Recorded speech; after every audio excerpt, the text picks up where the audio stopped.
Oo, plain. Plain lang. Blowout daw nila. Daming ulam eh. Dito kami ngayon sa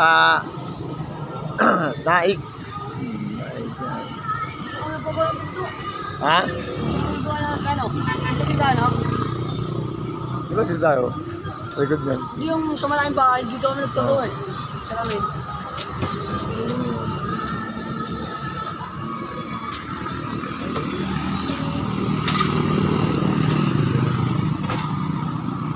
Daming tao dito.